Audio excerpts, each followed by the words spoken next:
scream. They're not that interested in making them do sums. In fact, on most monsters' lists of hobbies, I'd have guessed maths ranked only slightly above sunbathing. "Oh, come on, Jack," it growled. "It's not that difficult." I shook myself, suddenly realizing what was happening. 5, I blurted out as the monster's face shrank and changed. Behind it, tables, chairs, kids, and an interactive whiteboard blurred out of nothing and snapped into focus. And suddenly I was wide awake and staring into the face of Mr. Ashford, the deputy head. Nothing was left of the monster. Well, nothing except the little piggy eyes and bad breath. "Honestly, Jack," Mr. Ashford said, "if your eyes hadn't been open just now, I'd have thought you were asleep." I ignored the giggles of my classmates as Mr. Ashford returned to the lesson. I ignored the lesson, too. I had more important things to think about. It wasn't altogether surprising that I'd ended up falling asleep in class. The monsters had been unusually active lately, and Cherry and I had been kept very busy, which meant, among other things, that I wasn't getting enough sleep at night. Nor was it odd that I'd fallen asleep with my eyes open. As a monster investigator, let's not be modest, as the world's greatest monster investigator, I'd developed something of an instinct for self-preservation. No, what troubled me was the nightmare. I don't do nightmares. Well, not about monsters, anyway. My worst dreams usually involve things like being locked in a room made entirely of pink, sparkly books about fairies and having to read my way out. But this wasn't the first time lately that I'd had a bad dream about the monster underworld, and it was beginning to rattle me. I mean, in real life, the monsters never won.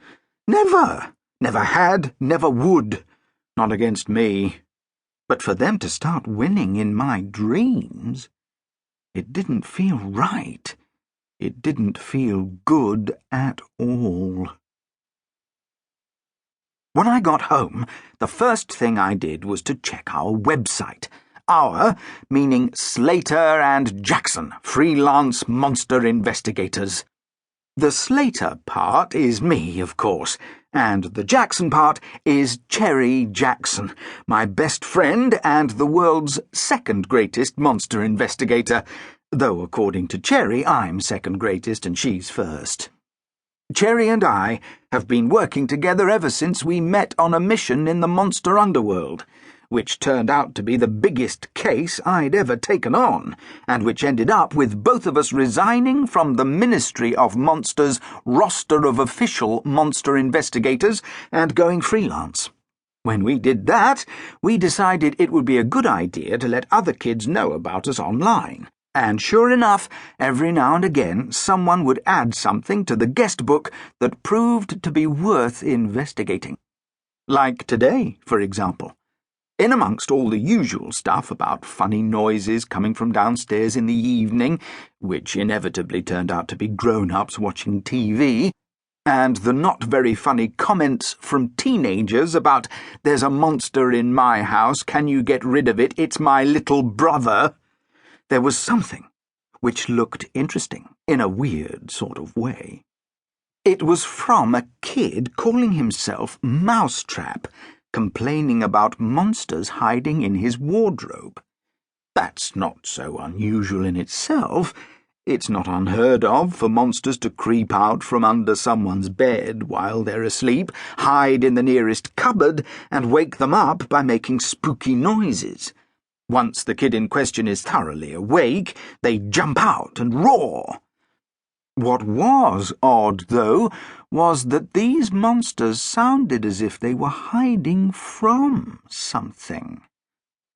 Every night, for the past 3 nights, Mousetrap had been woken in the middle of the night by strange noises coming from the wardrobe. Some kids, if this happened, would do the sensible thing and snuggle up beneath the bedclothes, pulling them over their heads, what we monster investigators call